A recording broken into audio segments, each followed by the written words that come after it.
Vous écoutez Le Trèfle, le podcast francophone des Boston Celtics.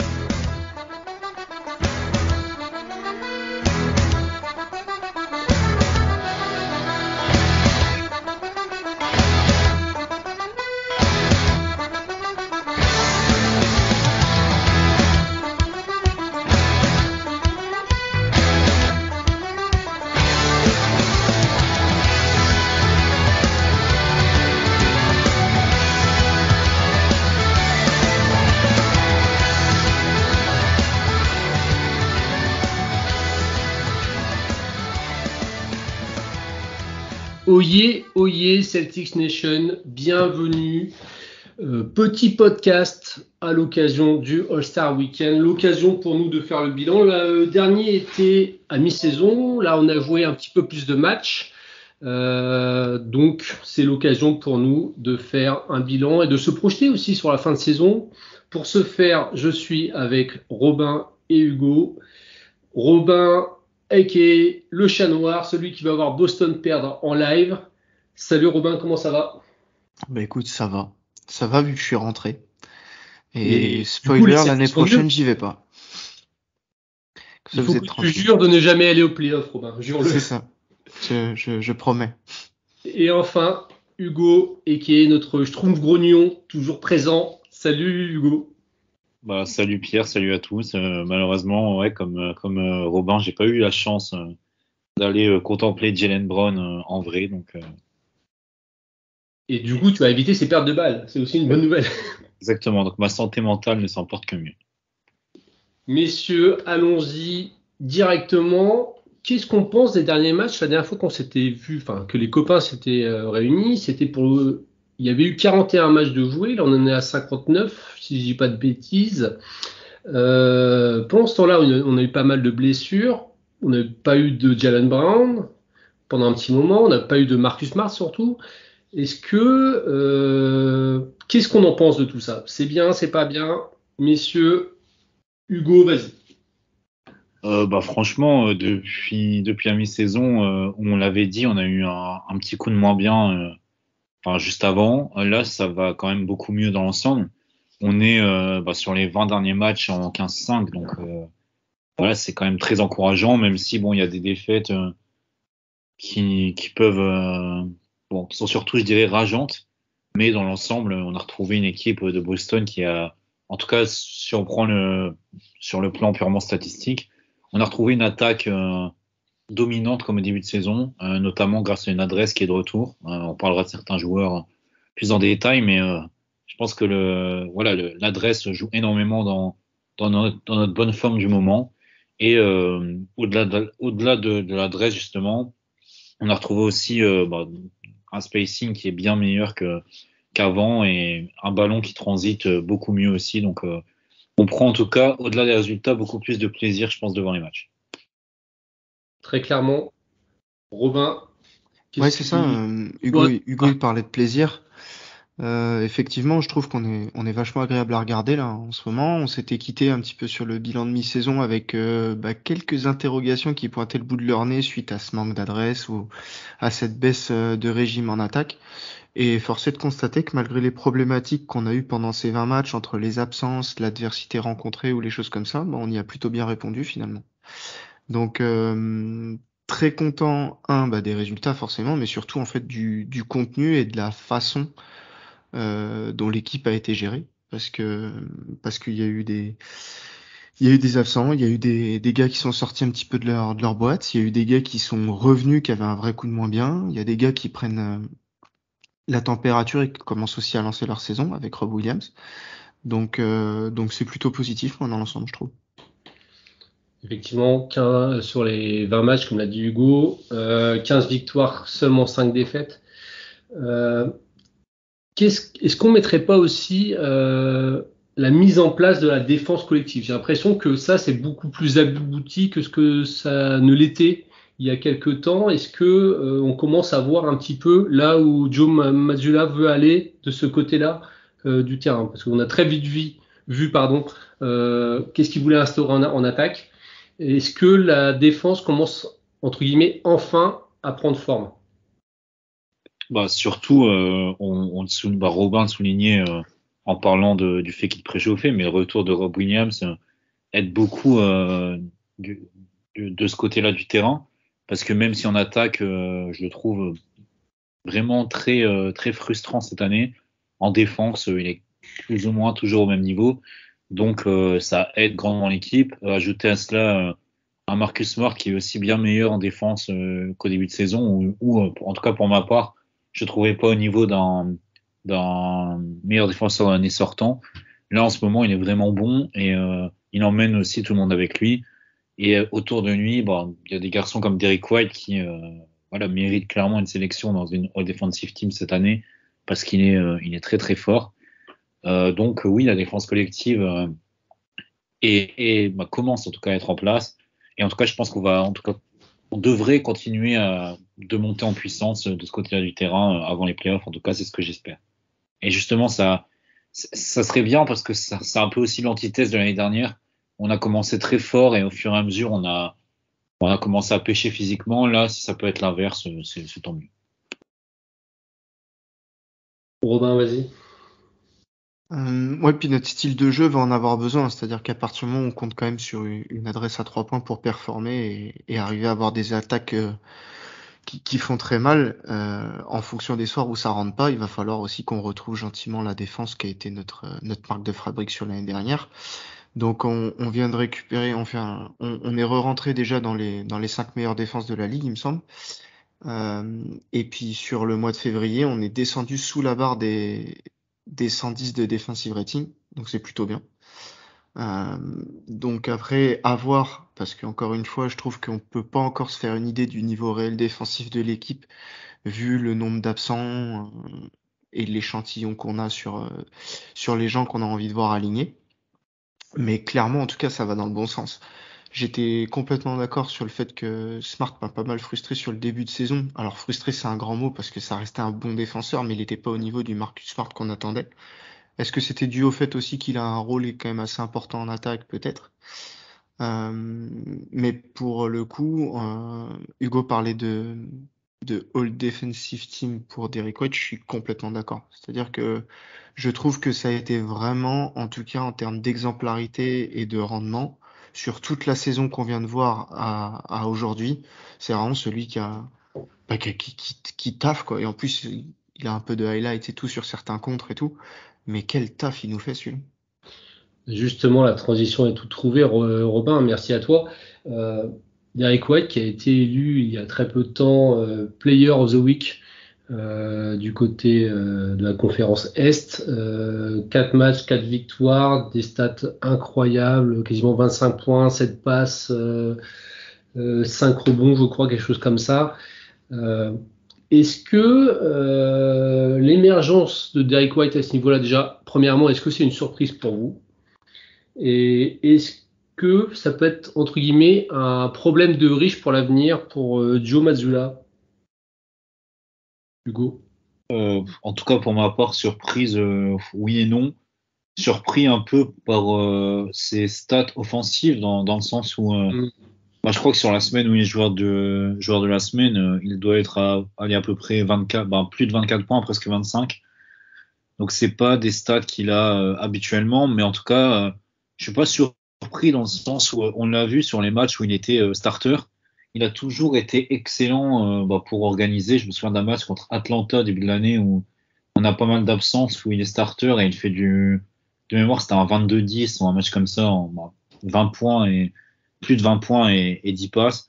Donc quand il doit starter et être le chef d'orchestre, il sait le faire et il est excellent pour jongler entre agressivité en attaque sur ses drives et, euh, et justement passe, organisation, tout ça. Donc il est excellent là-dedans, il arrive toujours à trouver le bon dosage. Donc ça, c'est franchement très positif. Après, c'est vrai que là, on l'a vu faire des choses que je ne voyais pas faire, franchement, prendre des gros pull-up à 3 points en début de possession, des choses comme ça. Bon, je n'imaginais pas être à ce niveau-là, donc forcément un peu surpris. Mais dans l'ensemble, dans son rendement, c'est quelque chose que j'attendais plus tôt. En tout cas, je le sentais capable de step up et d'être de stater et de totalement remplir son rôle. Donc ça je m'y attendais un peu. Par contre, c'est vrai que il va se poser quand même une question parce qu'on l'a vu en début d'année être starter pas sur un poste d'arrière aux côtés de Smart. Il n'y avait pas Rob Williams à l'époque, il n'y avait pas Grant Williams qui a aussi goûté au 5 de départ. Donc, ce que va faire Mazzulla, c'est une bonne question. Est-ce qu'il va changer aussi tous les soirs en fonction des match-ups? C'est possible. Ça sera une question. Après, je pense que bon, qu'il soit starter ou pas, il aura toujours le même rendement, à condition en tout cas qu'on lui laisse beaucoup plus le ballon en main. Parce qu'on l'a vu, je pense que limite, on est une bien meilleure équipe quand c'est Derek White qui a le ballon.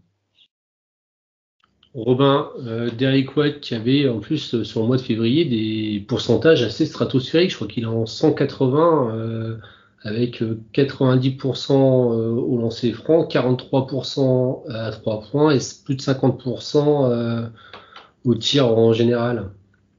Bah, je trouve que c'est ce qui se passe quand t'es juste déjà de base. Parce que s'il y avait un mot qui définit ce joueur, pour moi, c'est justesse.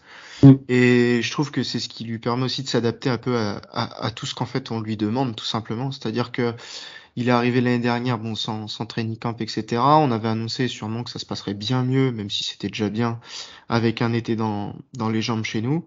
Et au final, en plus, son adresse à 3 points semble arriver quand même à se maintenir, ou en tout cas à avoir progressé par rapport à ce qu'on a vu l'année dernière.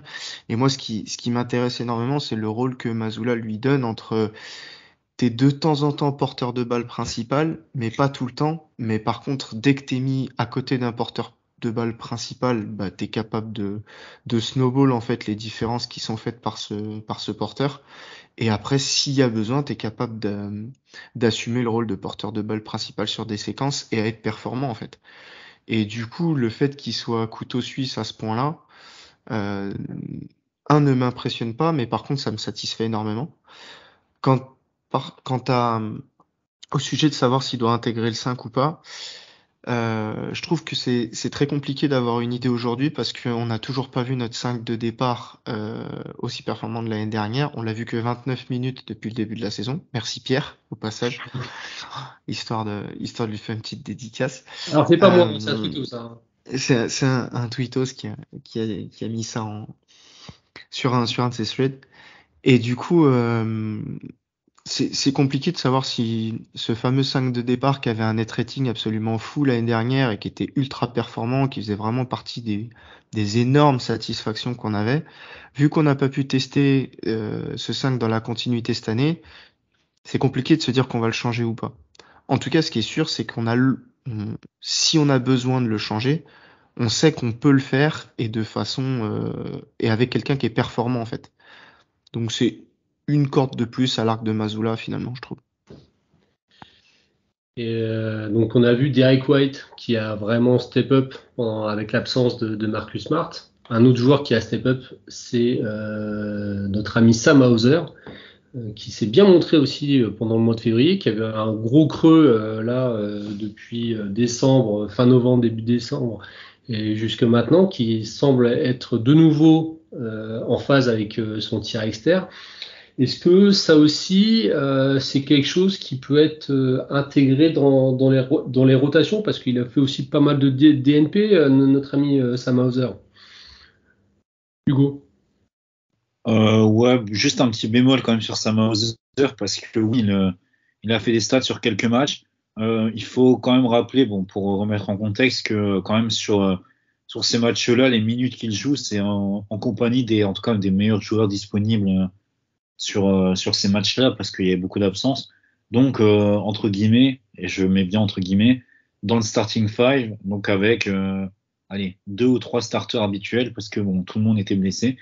Donc voilà, donc c'est pas en fait les minutes de Sam Hauser qu'il passe habituellement, ou bon, bien sûr, il en joue beaucoup avec Tatum, etc., mais il en joue quand même pas mal avec les autres remplaçants. Donc forcément, quand il joue avec des joueurs qui sont plus forts, il a plus d'espace et en tout cas, même s'il a quand même beaucoup de shoots ouverts cette année, hein, mais il faut quand même rappeler le contexte. Donc voilà, donc niveau rotation, je pense que oui, il aura son mot à dire, en tout cas sur la fin de saison régulière. En playoff, j'ai toujours du mal à imaginer jouer hormis hormis voilà par séquence quand on a vraiment besoin d'offense, de tenter un 5 avec beaucoup de shooters, beaucoup de spacing pour redonner un petit boost. Ça, je le vois bien remplir ce rôle en playoff. Par contre, je pense qu'il aura pas encore une fois de minutes. Je pense qu'il aura pas 10 minutes régulièrement sur ses playoffs. En tout cas, je pense que si ça devait être le cas, ce serait pas forcément une très bonne décision. Donc j'attends de voir, mais en tout cas oui, c'est sûr que sur la fin de saison régulière, d'autant plus que j'imagine qu'on essaiera en tout cas de reposer un maximum de starters sur le dernier mois. Oui, il aura des opportunités. Et oui, j'espère qu'il va encore nous faire quelques cartons à l'image de son bon match face à Milwaukee et de son mois de février dans sa globalité, même s'il y a quelques matchs quand même où il passe à côté, il faut le rappeler. Robin, sur Sam Hauser, le chouchou de Tite-Fond. Sur son mois de février, d'ailleurs, Hugo en parlait, il n'y a qu'un seul match où il est en dessous des 20 minutes de jeu. Sinon, tout le reste, il joue à chaque fois plus de 20 minutes, dont 5, alors 1, 2, 3, 4, 5 à plus de 30. Il y en a deux.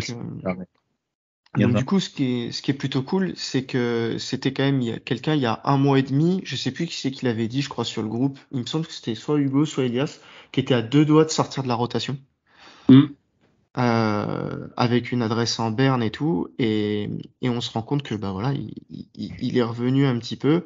Je suis complètement d'accord sur le fait que en playoff, de toute façon, il aura le rôle qu'on attribue à un spécialiste.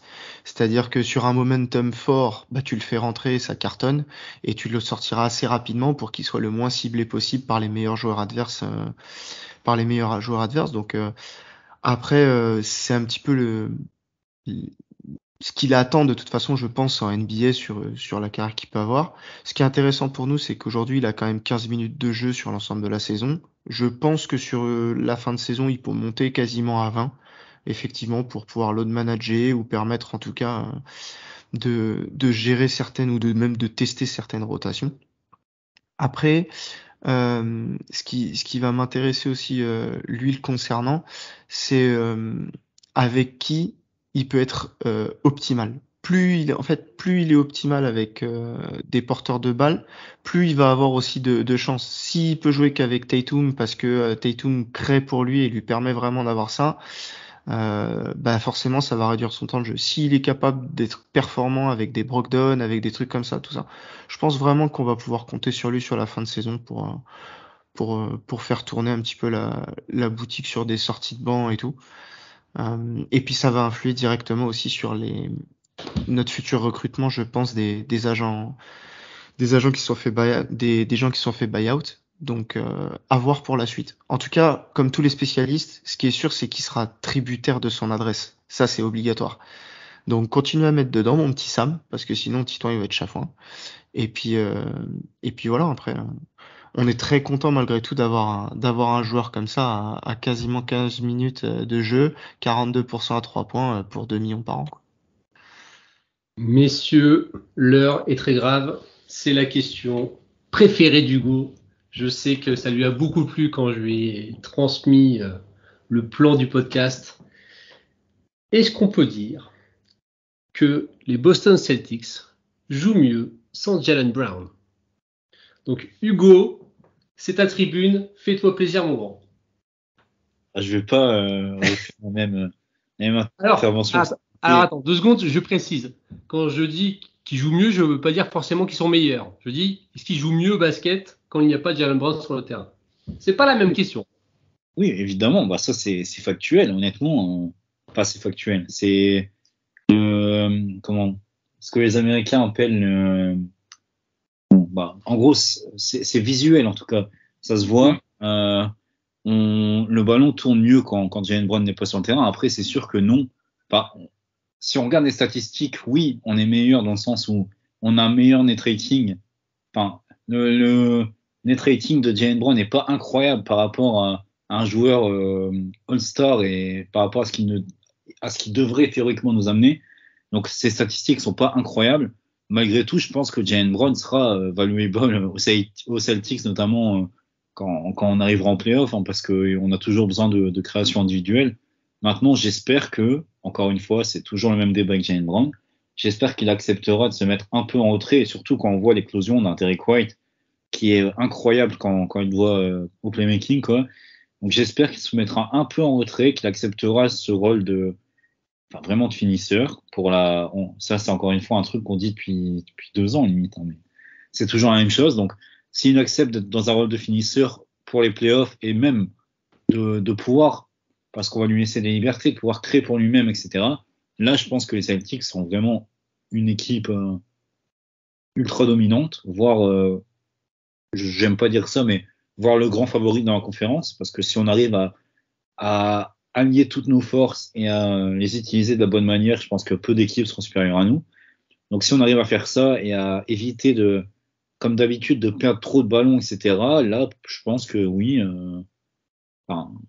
Là, Jaylen Brown je ne vais pas dire que c'est un problème, mais Jaylen Brown sera beaucoup plus valuable et on sera une bien meilleure équipe de basket. Parce qu'on a vu sur cette période que quand il n'est pas là, on arrive à mieux faire tourner le ballon. J'espère qu'il l'a lui aussi vu et qu'il se mettra dans le moule parce que là, ça peut vraiment être une équipe létale. Robin, je voudrais un autre regard, toi qui es peut-être moins sévère sur Jaylen Brown, vu que tu n'es pas coach comme Hugo. En fait, déjà, ce qui est sûr, c'est que je pense qu'on est plus agréable à regarder sans. Pourquoi? Parce que déjà, tu viens de dispatcher 30% d'usage sur le reste d'une team, donc tu as plus de gens concernés. Tu as aussi des gens balle en main qui ont plus la capacité à être balle en main que Jaylen Brown, pour le coup. Donc forcément, ça donne un rendu visuel qui est très agréable, et pour le coup, les résultats, ils ont suivi. Après, là où je rejoins Hugo pour le coup, c'est de souligner quand même que non, on n'est pas meilleur à partir du moment où tu es dans une série de playoffs et que la création individuelle, le besoin de création individuelle augmente. C'est-à-dire qu'aujourd'hui, Jaylen Brown est suffisamment intéressant pour être un scoreur de volume. Et aujourd'hui, hormis Jason Tatum qui est au-dessus, mais les autres joueurs des Boston Celtics ne peuvent pas assumer le volume que Brown assume en fait. C'est pas possible. C'est ce qui fait de lui un All-Star et potentiellement, éventuellement un border All-NBA. Mais du coup, plus agréable sûrement, plus fort. Là-dessus, je dirais que non. Et j'ai hâte de voir justement quand il va regagner l'équipe. Est-ce qu'il arrive à se refondre dans un flow pour le coup qui est présent et une dynamique qui est là, ou est-ce que malgré tout on va retrouver un petit peu ce côté saccadé quand il récupère le ballon ou ces pertes de balles évitables? Ça n'empêche que, ouais, à mon sens, en playoff, il est indispensable à notre équipe si on veut performer. Je suis complètement d'accord sur le rôle que Hugo aimerait qu'il ait. Je pense que j'ai fait mon deuil parce que je pense qu'il le prendra jamais, à mon avis. Donc voilà. Mais encore une fois, je me permets de prendre la parole 2 secondes parce que, encore une fois, pour analyser Jaylen Brown, il faut regarder, pour comprendre notre point de vue en tout cas, il faut regarder vraiment les ratings, les net ratings notamment. Et là, je l'avais fait, c'est des stats de fin janvier parce que j'ai quand même une vie à côté. Ma vie, c'est pas que de balancer de la haine sur Jaylen Brown, même si voilà. Donc j'ai des stats de fin janvier. Quand Jason Tatum est sur le parquet sans Jaylen Brown, l'équipe a plus 13,99 de net rating, donc quasiment plus 14. Quand on a les deux Jay sur le terrain, on est à plus 5,53. Par contre, quand Jaylen Brown est sur le terrain sans Jason Tatum, on est à plus 1,25 de net rating, ce qui est déjà voilà, on voit que quand les deux je vais pas vous faire le discours des deux ne peuvent pas jouer ensemble, ça c'est totalement faux et on l'a bien vu, mais quand même on voit que voilà que quand Jaylen Brown est sur le terrain sans Jason Tatum, ça circule moins bien et on est une équipe bien moins efficace, et ce des deux côtés du terrain. Donc voilà, c'est encore une fois la même chose. J'espère que comme Robin, de toute façon, j'ai aussi fait mon deuil. Je pense qu'on n'aura jamais ce Jaylen Brown là, tout simplement parce qu'en NBA, ça fonctionne pas comme ça. Mais j'espère qu'il y aura quand même une petite prise de conscience, notamment juste sur si on peut juste donner un peu plus le ballon à Derrick White et Malcolm Brogdon, ça m'ira. Au-delà de vouloir Brown dans un rôle de pur finisseur, ça n'arrivera jamais. Mais juste de un peu plus donner de ballon à nos deux meneurs, ça ira mieux. Ouais, Robin. Pour le coup, Hugo a parlé justement de Brogdon et White. Je pense que la blessure de Jaylen Brown, si elle peut avoir un impact positif sur le groupe, c'est justement le fait que White et Brogdon ont pu step up tout de suite. Vraiment, on a eu des très gros matchs de l'un et de l'autre pour prendre la suite en fait et pour diriger l'attaque avec l'absence de Smart et de Brown. Et j'ai bon espoir sur le fait que le rapport de force, ou en tout cas quand on cherche sa place dans un groupe, c'est pas facile quand t'arrives, qu'il y a 2 All-Stars établis, etc., parce que ça reste des joueurs quand même récents chez nous. Et du coup, je pense que ça a permis peut-être un peu ça. On reparlera peut-être après de Brogdon, mais Brogdon, notamment en décembre, des fois, je l'ai trouvé un petit peu timide, par exemple sur certaines prises de responsabilité, parce qu'il avait l'habitude justement de laisser les Jays s'occuper et éventuellement ça. Et pendant la blessure de Jaylen Brown, je l'ai trouvé un peu plus agressif, voire même des fois prendre des tirs qui lui ressemblaient pas, tu sais, qui peuvent un peu croquer et tout, mais dans le bon sens du terme. Et je pense que le fait qu'ils aient été bons dans ce rôle-là peut clairement, ne serait-ce que même avec le coach qu'on a, remettre un petit peu de poids dans la balance et dire à Jaylen, bah justement, laisse-nous faire ça et on va te mettre dans les dispositions idéales pour que tu puisses performer au mieux. Le retour de Smart va énormément aider aussi puisque les deux s'entendent très bien et plus t'as de porteurs de balles dispo et mieux c'est pour que on puisse, mieux c'est pour nous pour que Jaylen Brown soit utilisé correctement, à mon sens, bien sûr. Eh ben, vu que tu parles de Malcolm Brogdon, ça tombe bien, on va enchaîner sur lui parce qu'on n'en a pas encore parlé. Parce qu'on rappelle que c'est sans doute le meilleur au pourcentage à 3 points de l'équipe cette année, il doit être à quasiment 45%, je de crois. la ligue, je crois même. Ouais, de la ligue. Donc un vrai impact en sortie de banc. Est-ce que justement, lui, il n'est pas un petit peu snobé dans la course au Six Man of the Year? Ben, en fait, ça dépend quel profil on attend. Me concernant, il doit en tout cas être prétendant légitime et minimum top 3. Après, souvent, c'est des trophées de mecs un peu streaky, de gars qui prennent feu en sortie de banc, qui n'hésitent pas à prendre des tirs casse-croûte et tout. Et pour le coup, t'as totalement l'inverse avec Brogdon. C'est-à-dire que t'as un mec qui te donne ce que l'équipe a besoin chaque soir. T'as besoin qu'il en mette 20, il en met 20. T'as besoin qu'il en mette 10, mais qu'il fasse 2-3 passes de plus. Il en met 10, il fera 2-3 passes de plus. Et vu que c'est quelqu'un qui s'adapte aux besoins de l'équipe, je trouve qu'il en pâtit un peu. Sans parler aussi un petit peu de l'image que le mec a, un peu sage, gendre idéal et tout. Et du coup, je pense que tout ça fait que bah, c'est pas le gars le plus flashy et qu'il est oublié. Mais une fois que tu mets les stats sur le papier, plus les résultats collectifs qu'on a, j'ai aucun doute quand même qu'il sera dans les prétendants. Ou sinon, ça m'embêterait de me tromper à ce point sur ce sujet, parce que je le trouve vraiment très très fort. Hugo, trop sage pour être Six Man of the Year? Je pense que, en tout cas pour ma part, c'est mon favori parce que Moi aussi. Je pense que de par son impact, de par le bilan collectif que devrait en tout cas avoir les Celtics théoriquement en fin de saison, voilà, s'il l'a pas cette année, il faudra vraiment qu'on change le nom du trophée en meilleur stat padder en sortie de banc de la ligue, quoi, parce que non, mais c'est très sérieux parce que honnêtement, pour moi, le trophée, si on l'analyse vraiment en tant que meilleur sixième homme, pour moi, c'est le joueur le plus valuable en sortie de banc et qui joue un rôle de sixième homme, donc avec les minutes qui correspondent, quoi. Et honnêtement, si on prend juste la définition de valuable, on trouvera pas plus valuable que Malcolm Brogdon en sortie de banc NBA actuellement.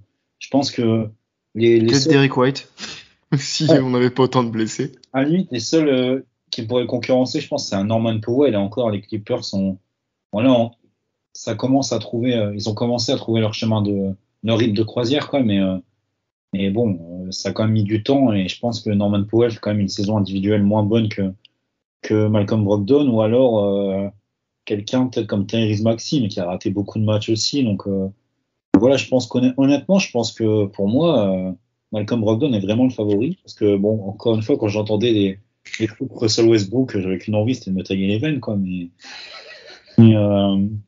non, ouais, je sais pas. Je pense que il y aura toujours des votants qui iront vers d'autres profils, ça c'est une certitude. Après, si moi en tout cas, avec un point de vue totalement rationnel, je pense que c'est mon favori et j'espère qu'il l'aura. Même si encore une fois, bon, s'il l'a pas, ça va pas changer le cours de l'histoire parce que c'est qu'un trophée très très secondaire, quoi. Et enfin, j'aimerais finir par parler d'un autre garçon dont on n'a pas évoqué l'apport et qui a eu des grosses minutes ces derniers temps avec toutes les absences, c'est Blake Griffin. Blake Griffin, est-ce qu'il faut louer son attitude globale? Est-ce que il y a aussi quelque chose à mettre? On a souvent entendu les joueurs de Boston, notamment Malcolm Brogdon, dire que c'était un vestiaire très sain, etc. Est-ce que lui, par toute son expérience, le statut qu'il a, il ne participe pas à ça? Robin. En fait, ce que je trouve intéressant sur les places du roster qu'on attribue aux vets, parce que c'est dans ce rôle-là qu'il est venu chez nous, c'est que ça demande plus de qualité humaine que de qualité basket. Et du coup, Blake Griffin, on était en droit de se poser la question, et en fait, on en avait parlé en début de saison, est-ce qu'il a fait son deuil un petit peu de sa carrière en tant que star, et est-ce qu'il est prêt à se mettre au service d'un collectif, quel qu'il soit. Je pense qu'on a vu quelques petits indices au Nets déjà, ou sur des séries de playoffs et tout, il s'était un peu sacrifié, il jouait dans des rôles un peu difficiles, et force est de constater qu'en tout cas chez nous, la mayonnaise elle prend quoi. C'est-à-dire que on a un mec qui est jovial, qui triche pas, qui en plus est au niveau du parquet n'est pas aussi négatif que ce que je pensais, clairement. Là sur le mois de février, je crois il avait pas envie de louper à 3 points, je crois quasi. Enfin, c'est assez impressionnant. Et puis en plus, apparemment sur le côté joie de vivre, t'as aussi ça. Donc quand tu mets l'exemplarité, l'expérience, la joie de vivre et un minimum de performance sur le parquet, si tu secoues bien, en général, t'as une bonne potion, quoi. Tout simplement. Donc ravi en plus qu'il y ait des choses du vestiaire comme ça qui sortent, parce que ça montre un petit peu quand même que le groupe est sain et est capable d'accueillir des profils qui sont différents. Et je pense que même pour le marché des buyouts ou les futurs free agency, etc., c'est important de savoir que il y a des mecs comme ça qui sont dans un vestiaire, il y a des leaders qui acceptent et qui donnent des rôles à des gars aussi. Donc je trouve que c'est vraiment une belle image qui est rendue de sa part et finalement du groupe au global en fait. Hugo, sur l'apport de Blake Griffin. Moi, plus que ses qualités humaines, j'ai aussi envie de louer ses qualités de basketteur parce que Robin l'a un peu dit, mais on avait quelques doutes, on pouvait en tout cas avoir quelques doutes cet été, mais en tout cas dès les premiers matchs, je le trouvais plutôt bon, même si bon sur la défense sur le pick and roll, c'est toujours très très compliqué à voir, mais honnêtement, il trouve toujours un moyen d'impacter un match quand il joue en fait. C'est c'est bien, c'est que quand il joue, bon là sur les 2 derniers matchs, il joue quasiment 25 et 30 minutes, mais même quand il joue 10 minutes, 10-12 minutes, il trouve toujours le moyen d'impacter le match, que ce soit avec des rebonds, avec du hustle ou même avec des tirs à 3 points. Et honnêtement, je le trouve, ah oui, en défense, il n'est pas bon, on va dire les termes, mais il est pas, enfin, je trouve que il nous coûte pas non plus une dizaine de points. Il nous coûte pas beaucoup plus de points en défense que ce qu'il nous rapporte en attaque. Donc c'est au moins positif. Et dans son rôle, je pense on est bon. On n'a pas besoin d'en attendre plus. C'est déjà très bien ce qu'il il nous rend de fiers services et c'est très bien. Et pour le coup, en plus, c'est très symptomatique aussi du fait que quand il y a un absent, que ce soit Horford ou Robert Williams, c'est souvent lui qui prend la place dans le 5 à la place de Cornet. Ça veut donc dire quand même que le mec il est estimé et en fait il est suffisamment performant pour faire face à des starts et surtout pour laisser Cornet dans le rôle qui lui va le mieux, c'est-à-dire un rôle de sortie de banc. Donc vraiment là-dessus, il a un apport qui est non négligeable. Le fait qu'il puisse jouer, qu'il soit pas négatif, comme l'a dit Hugo, ça permet aussi à notre coaching justement de pouvoir laisser les autres partenaires dans les meilleures conditions possibles en fait. Il dénature jamais certaines rotations et tout, et résultat des courses, on est très content dans l'ensemble parce que je l'attendais pas aussi. En fait, je m'attendais à des séquences de Blake Griffin où tu te dis ah c'est cool et tout, mais aujourd'hui effectivement c'est très rare qu'on ait un Blake Griffin qui soit négatif. Et en général, souvent sur des profils comme ça d'ancienne gloire ou des trucs comme ça, c'est un petit peu ce qui arrive, hein. Et force est de constater que non, clairement, aujourd'hui, moi je suis très content de cette signature chez nous. Je souscris totalement à ça et pourtant, quand ça s'est fait, j'étais assez circonspect, on va dire, par ce move. Encore une fois, bien joué Brad. C'est pourquoi il est GM et pas moi. Et enfin, on va finir par rapport à la partie sur nos derniers matchs. On a beaucoup vu à l'issue du match contre Milwaukee l'idée que c'était une défaite un peu encourageante. Moi, personnellement, j'ai beaucoup de mal avec cette idée-là, même si je comprends l'idée parce que on a été décimé complet pour ce match-là. Qu'est-ce que vous en pensez? Je pense qu'il n'y a aucune défaite qui est encourageante. C'est une des pires expressions de, du jargon sportif, en fait. Parce que, honnêtement, qu'on soit décimé, qu'on joue et c'est le cas en NBA ou même dans n'importe quelle division, qu'on joue à 5 ou au complet, quoi. Honnêtement, on va jouer pour gagner dès le départ et il n'y a aucune défaite qui est encourageante. Sinon, on est des losers et honnêtement, on punt le match, on met, je sais pas, Gérard, l'intendant du club, sur le terrain. Et... D'accord, non, mais sérieusement, défaite encourageante, ça n'existe pas. Alors oui, on peut se dire après le match qu'on a fait une bonne perf et que on n'est pas passé loin de bousculer une bonne équipe de Milwaukee, ça oui. Mais encore une fois, on peut pas se satisfaire d'une défaite aussi serré sur le match et aussi proche on a été de bousculer une bonne équipe. C'est pas une satisfaction et encore moins en plus quand on regarde le scénario du match, parce que honnêtement, si quelqu'un peut me justifier la défaite encourageante en regardant le scénario et en disant que quand on est à plus 5 avec quasiment, je sais pas, 2 minutes 30 à jouer en prolongation avec le ballon en attaque, si on me dit que ça c'est une défaite encourageante parce qu'on perd le ballon ultra bêtement, c'est Derrick White qui est complètement cramé, qui perd le ballon en face à face, en face to face avec Jrue Holiday. Derrière, on prend 2 points en contre-attaque easy et on se fait remonter. Donc si ça c'est une défaite encourageante, non, honnêtement, pas du tout. Parce que vu le scénario, il y avait mais tellement de place pour gagner ce match que non, c'est pas une défaite encourageante. Robin, pour finir. Après, c'est une défaite pour les supporters parce que tu te dis ouais et tout, c'est trop cool. Vous avez vu Milwaukee, tout le monde. Et puis finalement, nous avec notre équipe D, on les embête et je pense que ça permet aussi à beaucoup de supporters d'évacuer la frustration de perdre tout simplement. C'est tout. Après, encourageant, moi j'aime bien utiliser des gros volumes ou des gros volumes de stats ou d'échantillons pour pouvoir analyser ça. Là, c'est un match. Sur ce match-là, ça rentre, tu fais jeu égal et tout.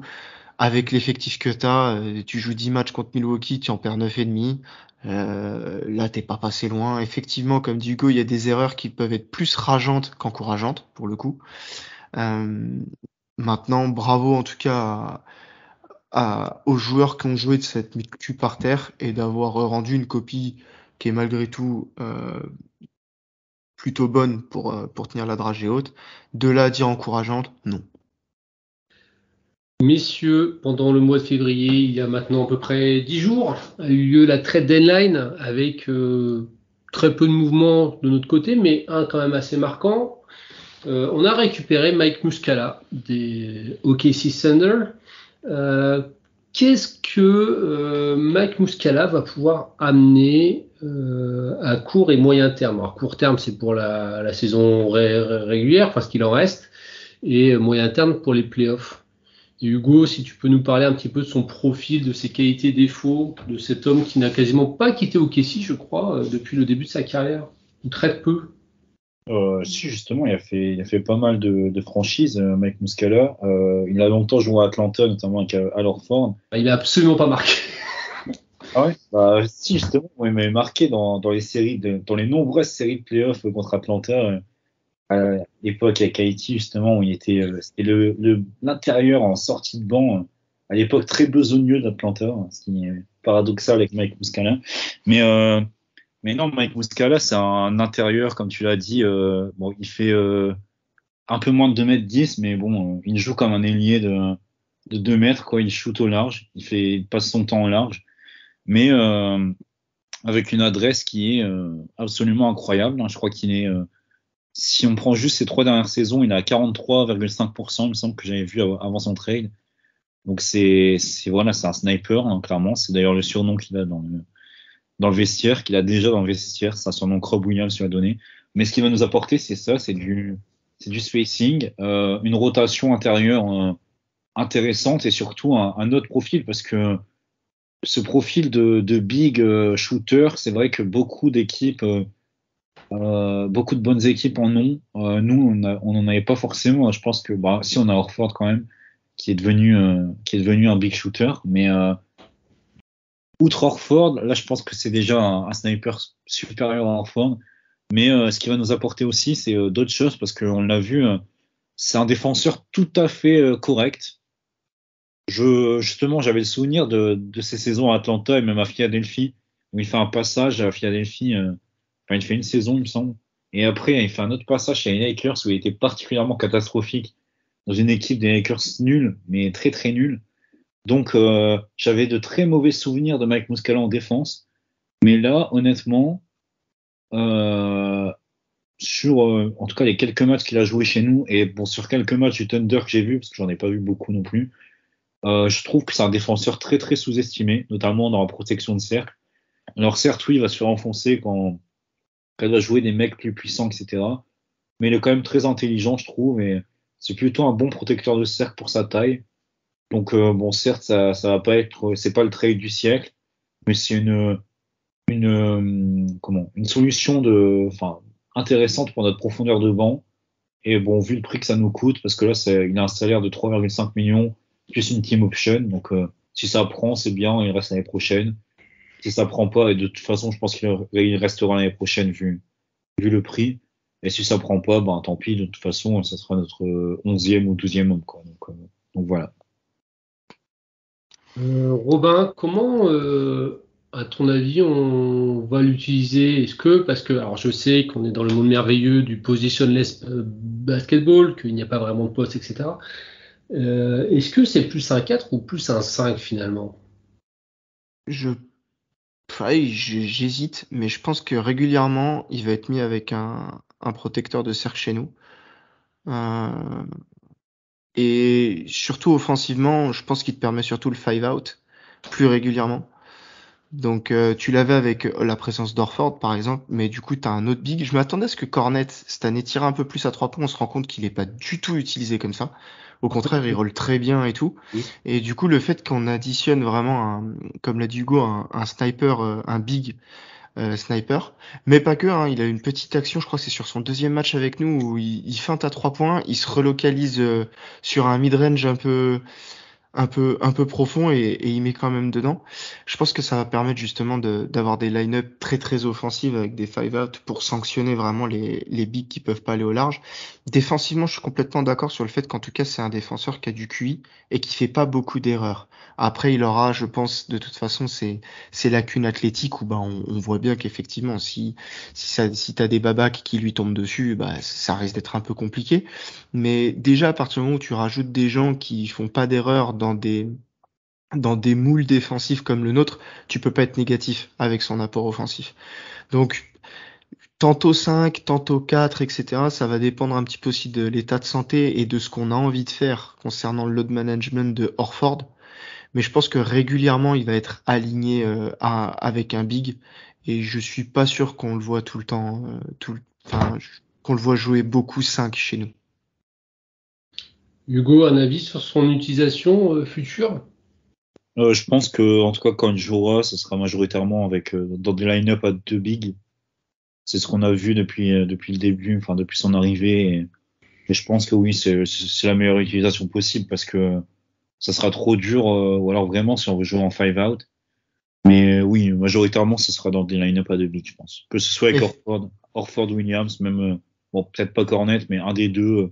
Je pense qu'il est complémentaire des deux. Donc voilà.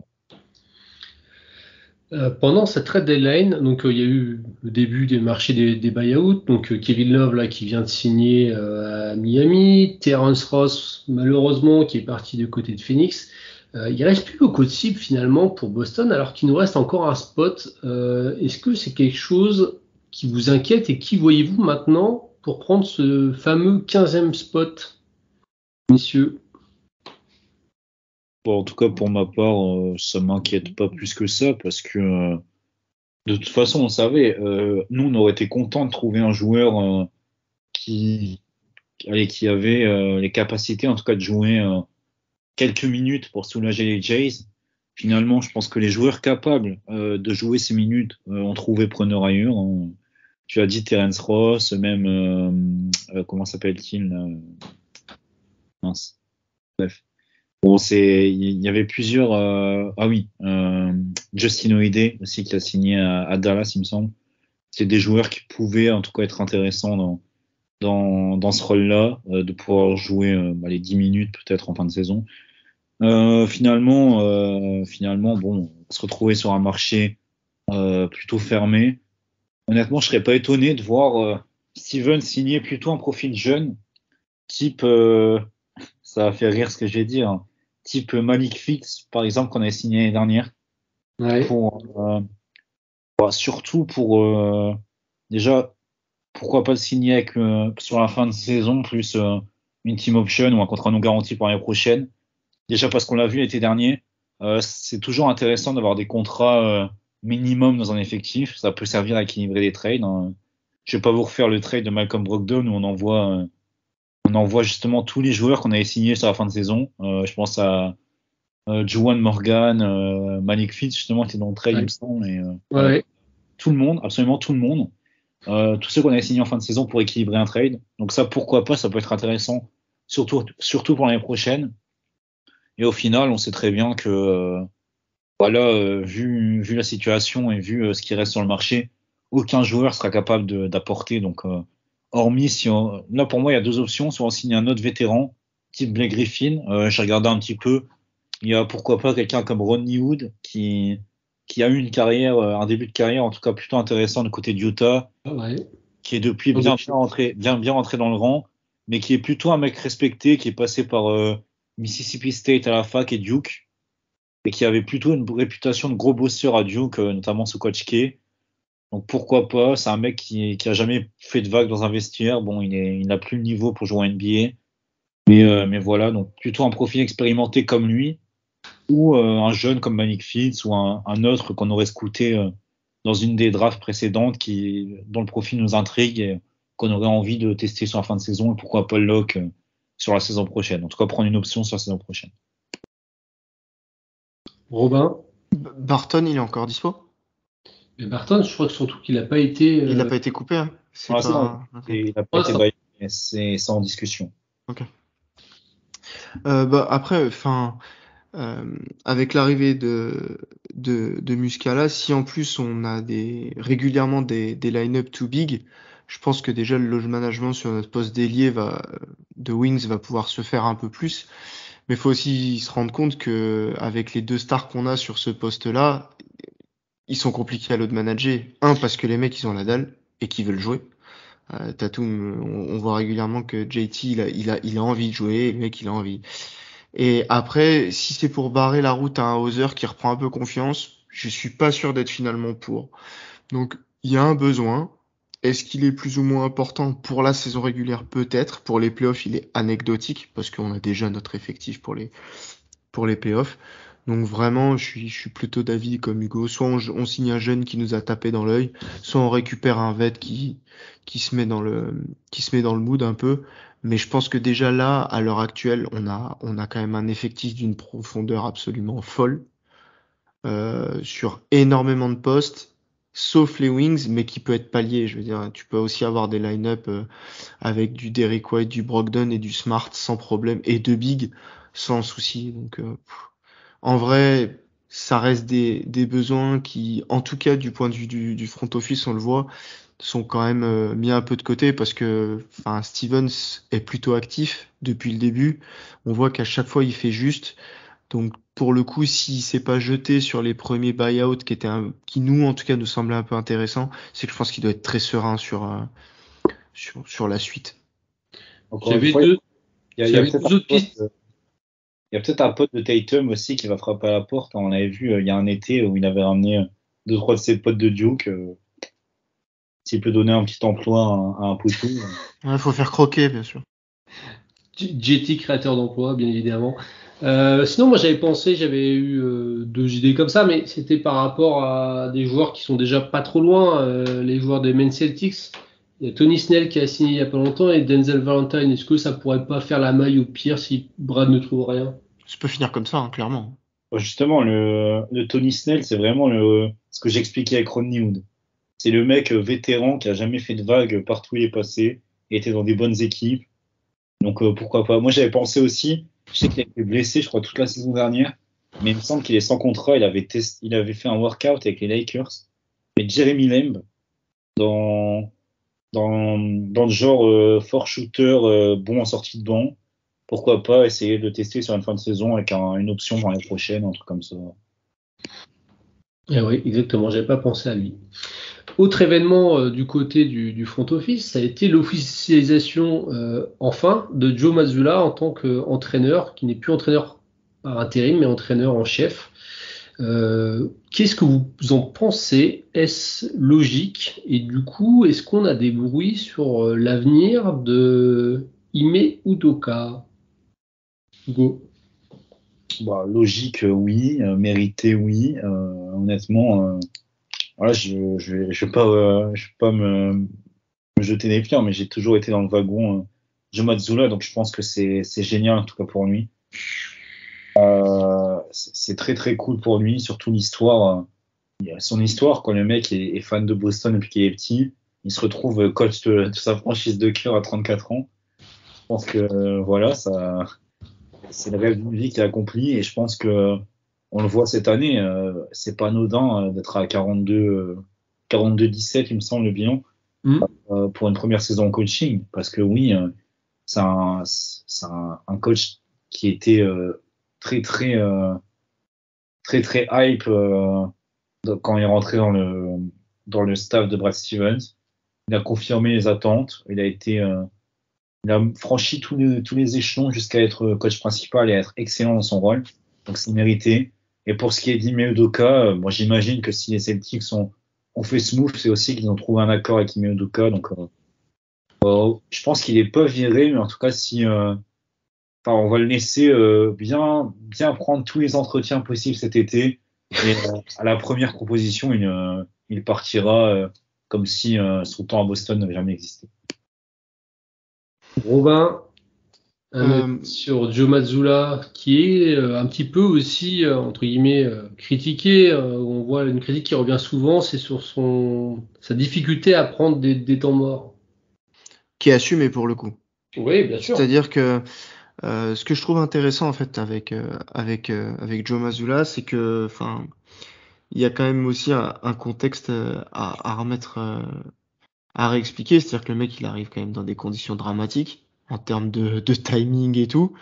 Il y a un caillou dans la chaussure pour le front office qui s'appelle Ime Udoka. Il est évacué avec l'arrivée de Joe, etc. Et ce qui m'intéresse surtout, c'est qu'on voit bien déjà une saison qui évolue. C'est-à-dire que tous les petits aspects qui pouvaient nous gêner un peu en début de saison, etc., ont tendance à être bossés et on voit des améliorations sur les points qui ont besoin d'être améliorés. Et on voit surtout aussi une patte. C'est-à-dire que il n'y a pas le même effectif. Il a, à mon sens, un effectif encore meilleur que ce qu'avait Ime. Mais pour le coup, on a une patte sur l'utilisation des joueurs, sur des rotations d'effectifs, sur la capacité aussi à avoir un groupe qui vit bien. Je pense qu'il est pas anodin là-dedans, clairement. Et du coup, il y a un ensemble qui, pour un coach rookie, avec une défaite en finals à digérer et tout ce que ça implique sur la saison qui suit et tout, quand tu vois les Boston Celtics aujourd'hui, enfin, le mot sérénité, je trouve qu'il est très bien adapté à ce qui se passe chez nous. Donc, et toujours dans le sens de ce mot sérénité, Brad Stevens qui fait une sortie en disant moi je voulais pas que Joe il coach en playoff en se disant je coach pour mon emploi, je voulais pas qu'il ait ça, cette épée de Damoclès au-dessus de la tête. Donc clairement en fait on est sur quelqu'un qui a été validé par son vestiaire, qui est validé par la fanbase parce qu'on est tous très contents du jeu qui est produit et des résultats des Boston Celtics, et en même temps en plus qu'à son franc-parler à lui, enfin en conférence de presse, il en lâche 2-3, attention, hein, le mec il fait pas rire, et du coup c'est vraiment quelqu'un que je trouve attachant, en plus qu'à ce côté fan de Boston et qu'à son historique un petit peu pour lui, mais dans l'ensemble je suis très étonné de la sérénité qu'il affiche et des résultats de l'équipe sur absolument tous les fronts. Enfin, je veux dire, même dans une saison idéale pour moi en tant que nouveau coach, j'avais pas ça en tête en fait. Oui, complètement. Il y a un autre truc que j'aime bien avec Mazzulla, c'est que c'est pas un peu la caricature du coach qui s'énerve sur son banc, qui pique des crises.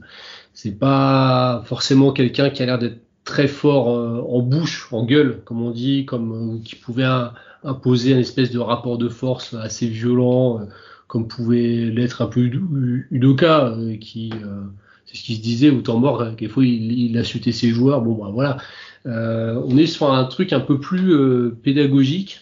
Et je trouve que c'est bien aussi d'avoir des différentes formes. Et en ça, je trouve qu'il est plus le fils spirituel de Brad Stevens. Ça m'étonne pas qu'il y ait une espèce, cette filiation qui soit assez forte. Donc, ouais, Robin. Ah, je pense que ça, c'est dû à l'âge aussi, hein. C'est-à-dire qu'il y a un moment où tu peux pas être paternaliste quand t'as des joueurs qui sont plus vieux que toi, hein. Enfin, et du coup, voilà. Et puis, il était quoi? Il était meneur de jeu. Ouais. Quel poste il était? Il était meneur à West Virginia.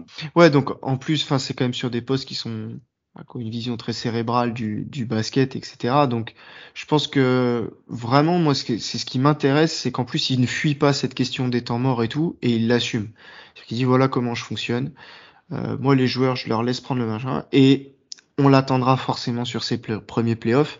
Surtout que bon bah plus ça va et plus ça se passe bien pour lui, plus la pression sera grande pour lui, parce que si tu fais une Suns comme l'année dernière, bah forcément il y a des gens qui lui tomberont dessus, mais en tout cas ce que je trouve bien, c'est ce côté participatif, avec notamment ses leaders de vestiaire et ses leaders ses leaders basket sur le terrain, et il affiche une confiance en ses joueurs.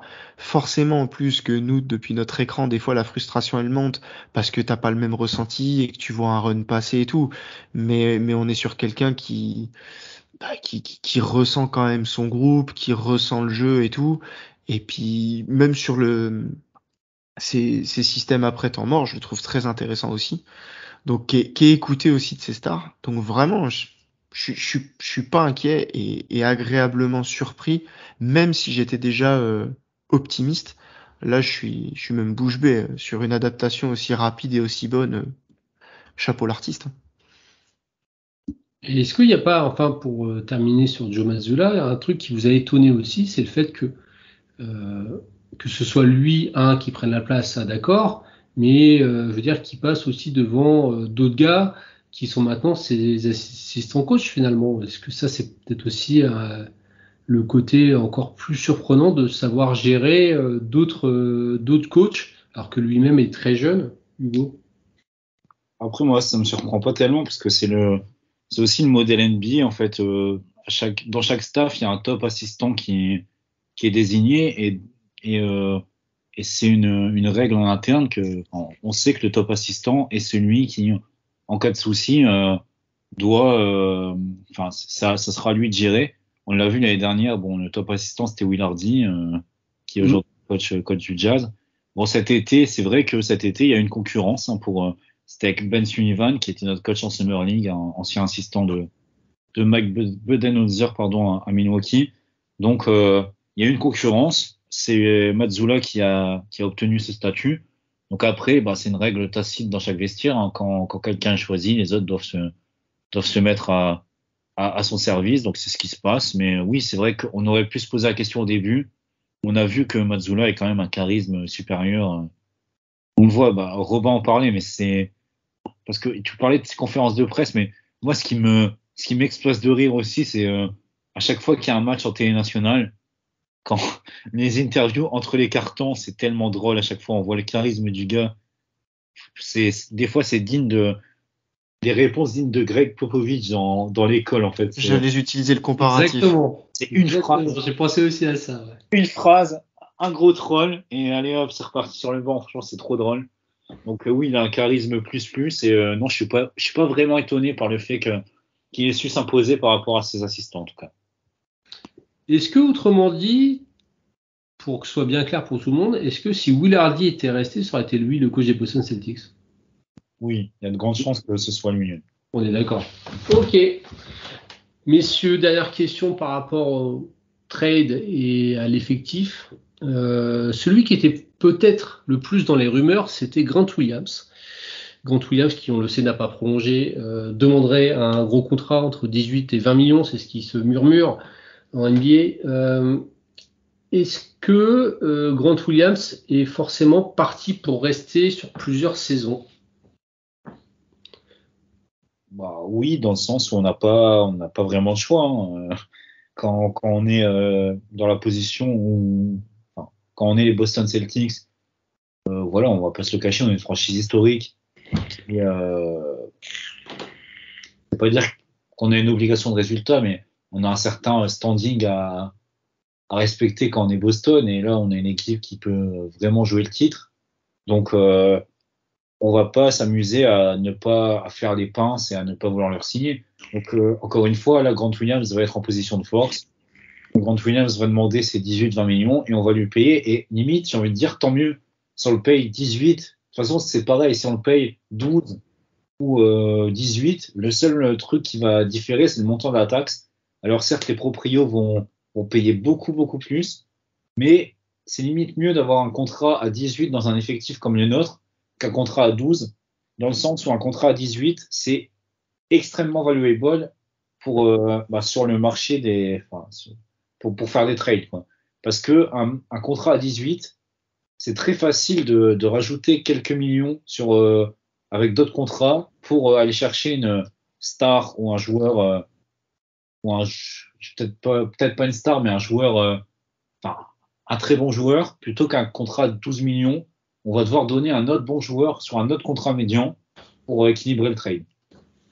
Donc, en soi, il aura ses 18 millions, c'est mérité pour son niveau de jeu, pour sa saison, pour son rôle, et c'est limite mieux pour nous, sauf pour les proprios. Robin, un mot sur le First Vice President du NBPA qui a été élu. Bravo à lui d'ailleurs. Je suis assez d'accord avec Hugo sur tout ce qui est ce côté pour matcher les salaires, etc. Finalement, c'est bien plus pratique d'avoir un contrat à 18 qu'à 12 sur des rôles comme le sien. Après, c'est un joueur qui est un petit peu à la croisée des chemins. Là, on voit en ce moment sur cette saison, c'est-à-dire qu'il a additionné pas mal de trucs. Enfin, il a pas mal de nouveautés à montrer sur ses capacités, mais en même temps, des fois, il se perd un peu dedans. Et il est encore une fois sur une contractière. J'ai énormément d'espoir pour lui l'année prochaine quand son rôle va se fixer. Je pense qu'il intégrera soit le 5, soit sinon il aura un rôle encore plus important.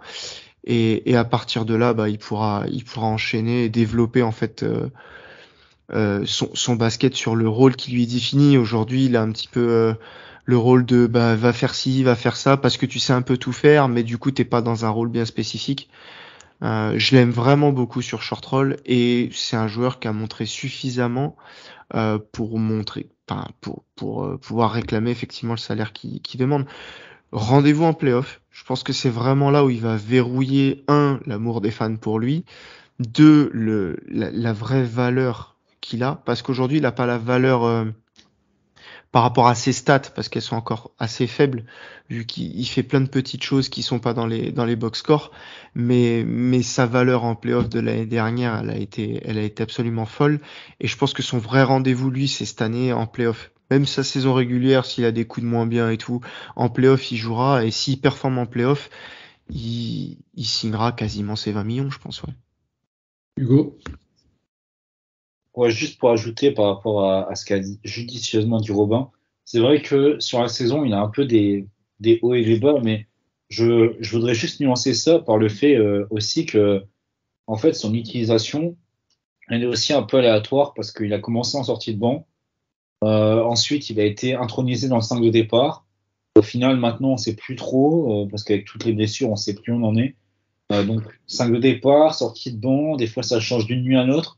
Donc ça aussi, ça aide pas au niveau régularité. Et je pense que de toute façon, vu le contrat qu'on va lui faire signer, dès l'année prochaine, et bon, si c'est pas l'année prochaine, c'est très rapidement, il sera intronisé dans le 5 de départ et ça sera notre poste 4 titulaire, aux côtés, en tout cas je l'espère, de Rob Williams, si la santé va bien pour notre ami Rob. Mais en tout cas, c'est ce qui se dessine contractuellement et enfin, sportivement, parce que c'est là honnêtement, je pense qu'on est tous d'accord pour dire que cette saison, et, je vais le dire, mais j'espère que vous serez d'accord avec moi, mais cette saison, Grant Williams est plus valuable que Al Horford sur le terrain.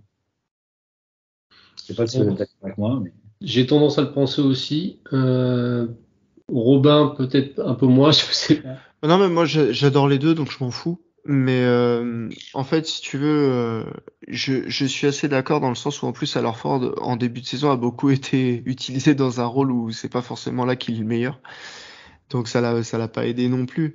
Après, de toute façon, on va garder ce binôme de l'année prochaine et ça tournera très bien sur ce poste-là. Je suis complètement d'accord qu'aujourd'hui c'est quelqu'un qui est encore en phase un petit peu de découverte de de ce qu'il peut faire et de ce qu'on va lui demander sur un parquet NBA sur tout le long de sa carrière. Et forcément ça implique des fois des ratés, ça implique aussi des fois des très bonnes surprises. Mais son niveau plancher à terme restera excellent. À voir après comment Joe Mazzulla souhaite l'utiliser, mais j'aime vraiment bien son entente avec JT, notamment quand JT est porteur de balle, quand Grant vient poser des écrans, le fait qu'il puisse pop, le fait qu'il soit vraiment très très bon sur short roll, le fait que maintenant il puisse aussi sanctionner des mismatchs et tout, euh, font que il a plein de choses qu'il peut faire. Maintenant, il faut arriver à épurer un petit peu pour enlever les déchets qu'il peut avoir parce il a tout ce qu'il faut pour être un solide titulaire chez nous plus tard, je pense. Vraiment. Je rappelle, vu qu'on parle de Grant Williams, qu'on avait fait un numéro spécial au trèfle sur l'ami Grant Williams. Donc, si vous voulez l'écouter, n'hésitez pas. On passe tout de suite à la dernière partie. On va essayer de se projeter un peu pour cette fin de saison régulière qui va recommencer d'ici 4-5 jours maintenant. Là, on est le soir du All-Star Game. Qu'est-ce qu'on attend? Est-ce qu'on a des objectifs bien précis ou on prend les matchs comme ils viennent? Qu'est-ce que vous attendez, vous, à titre personnel, Hugo? j'attends honnêtement pas grand-chose si ce n'est continuer enfin, essayer d'assurer le first seed, même si ça va être de plus en plus compliqué. Et je pense que Milwaukee va essayer je vais pas dire tryhard la fin de saison, mais va essayer quand même de plus jouer avec leur vraie rotation, notamment pour intégrer Crowder, enfin, parce que voilà, ils ont dépensé beaucoup pour l'obtenir, 5 second tour de draft, voilà, pour obtenir Crowder. Donc je pense qu'ils vont essayer déjà de le mettre en rythme pour les playoffs parce qu'il a pas joué depuis enfin, quasiment, je vais pas dire un an, mais au moins 8 mois, quoi. Donc il a pas joué depuis très longtemps et je pense qu'ils vont essayer vraiment de le mettre en rythme. Donc je pense que je serais pas étonné de voir Milwaukee en tout cas avoir le first seed. Donc si on peut assurer le 2 en reposant nos joueurs sur la fin de saison, ça me va. J'aurais adoré qu'on soit une équipe à 60 wins, mais bon là je pense que ça va être un peu court.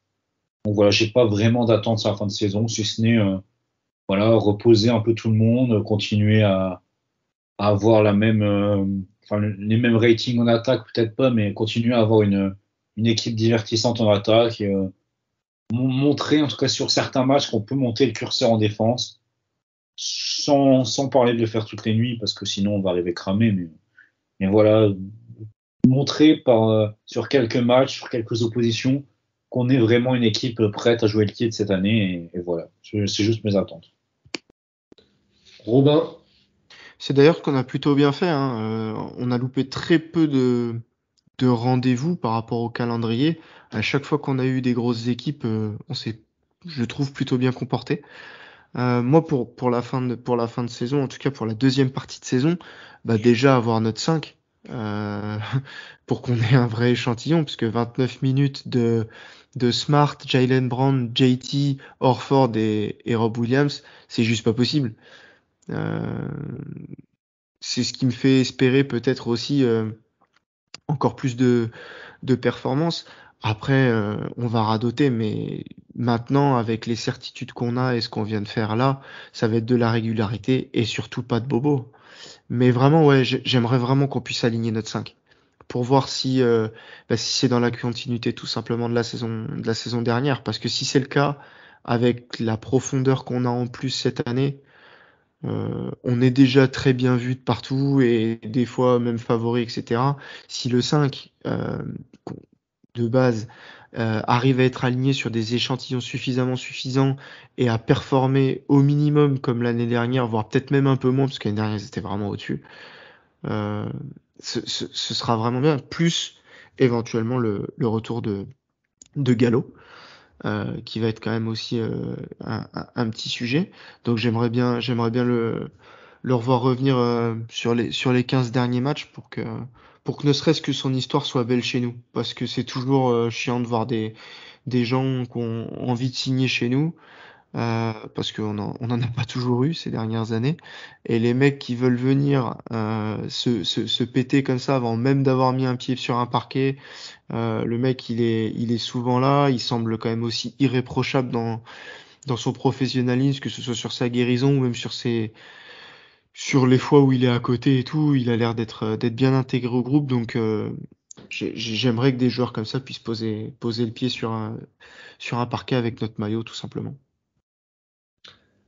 Au niveau des matchs, il y a un calendrier qui s'annonce quand même relativement chargé, avec notamment 2 fois Cleveland, 2 fois Brooklyn.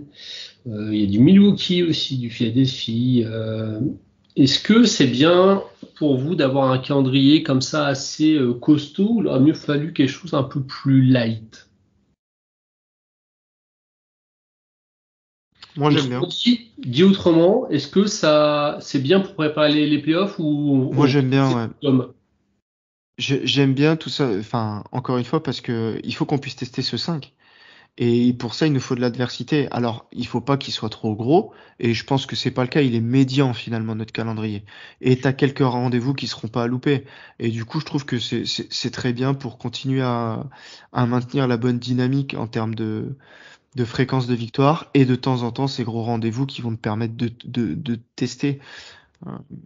On verra ce que ça donne, mais moi en tout cas, je trouve que c'est le bon dosage pour moi.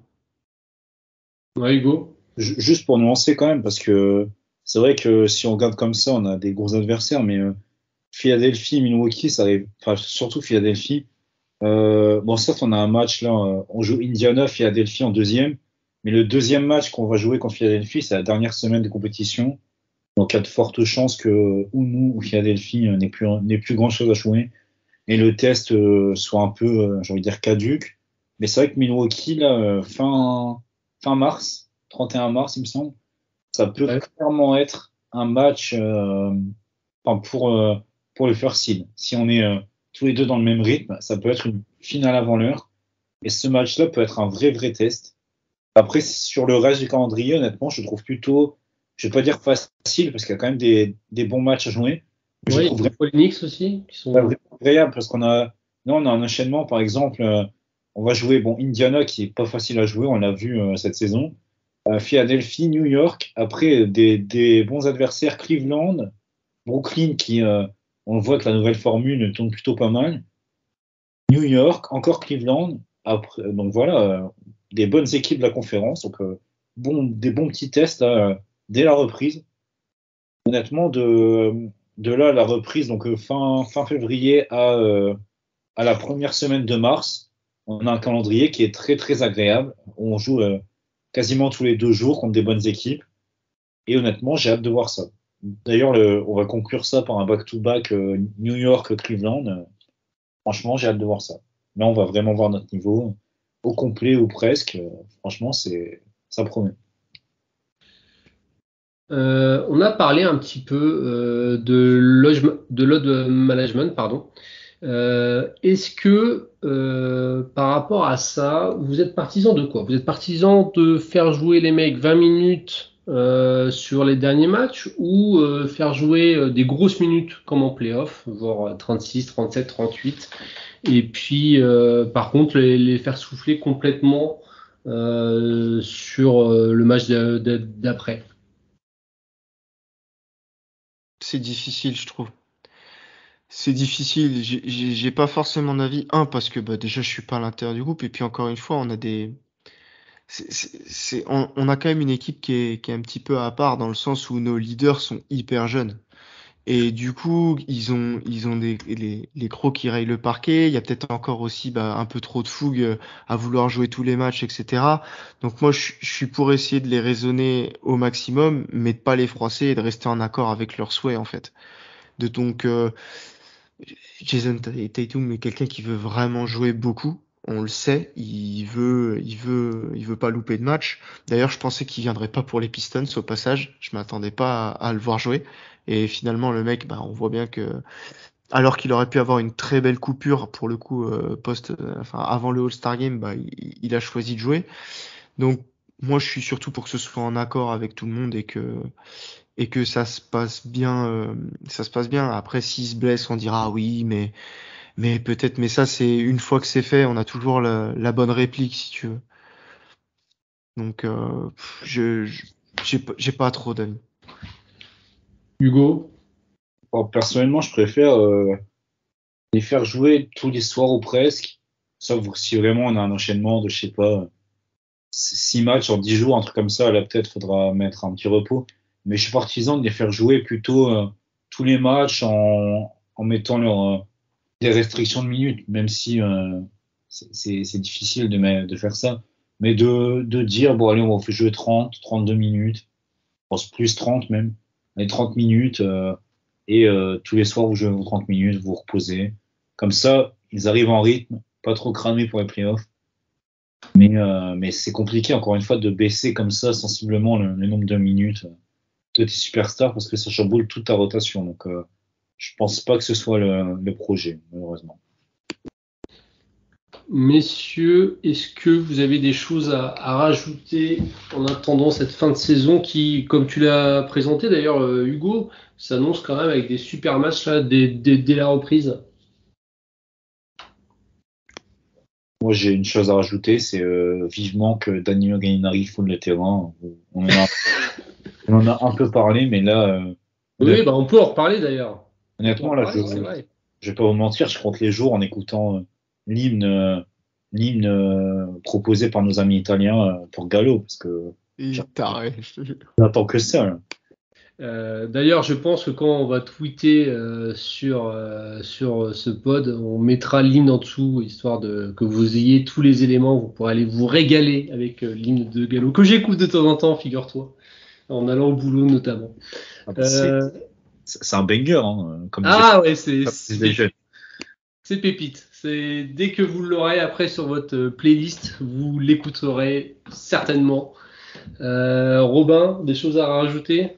Qu'on profite, surtout. Parce que c'est quand même une saison qui se passe dans l'ensemble très bien. Et que ça doit pas devenir, en fait, on espère tous que ça devienne la norme, mais ça l'est pas. Et peu importe ce qui va se passer plus tard en playoff, etc., ben, on voit bien toutes les équipes qui peuvent galérer, soit parce qu'ils ont des grosses blessures, soit parce qu'elles sont mal gérées, soit parce qu'en interne ça se passe mal, malgré que le front office ait mis tout en place et des groupes compétitifs pour que ça se passe bien. Et aujourd'hui, qu'on profite d'avoir un leader qui est bien dans ses pompes, qui est sans mauvais jeu de mots, parce qu'en plus il vient de sortir ses signatures shoes. Mais du coup, ouais, qu'on profite d'avoir ce groupe en plus qui fait plaisir, qui a des bonnes vibes en fait. Et puis qu'on s'affole pas et que s'il y a quelques défaites qui suivent, parce que j'ai vu déjà il y a le mois dernier sur quelques défaites, voire marquer des défaites honteuses ou des trucs comme ça. Encore une fois, Calmos, on est premier de la ligue. Ça arrive des fois de passer à côté de son match ou de passer à côté de quelques matchs, mais dans l'ensemble, les, les, les, les- l'équipe est vraiment performante et pour de bonnes raisons. Donc, il n'y a pas de raison que ça se passe mal sur cette fin de saison. Et puis après, les playoffs, on aura les épées aiguisées et puis on verra tout ça. Mais qu'on profite parce que c'est quand même des saisons qui sont super agréables à suivre, quoi. Et qui sont aussi assez rares au final, hein. C'est ça. On n'est pas souvent premier ou dans les premiers tout le temps. On n'est pas non plus tout le temps contender non plus. Donc il faut savoir ne pas bouder notre plaisir. On a beau être les Boston Celtics, non, c'est pas tout le temps que t'as des équipes performantes comme ça avec qui ça se passe bien. C'est pas un acquis. Exactement. Si on n'est plus dans les années 70 et 80. Messieurs, on va s'arrêter là. Il est temps pour moi de vous remercier pour vos analyses toujours pointues et de souhaiter toute la Celtic Nation qui nous écoute de prendre encore beaucoup de plaisir. Évidemment, c'est le plus important. Et on se donne rendez-vous très bientôt. On verra si on fait encore un numéro spécial sur un joueur ou si on signe quelqu'un. Pourquoi pas refaire un petit pod là-dessus. De toute façon, on se tient au courant. On reste en contact. C'est important. Prenez soin de vous et à bientôt. Bye bye. Salut, salut. Ciao tout le monde. About a 2-second difference between the shot clock and game clock.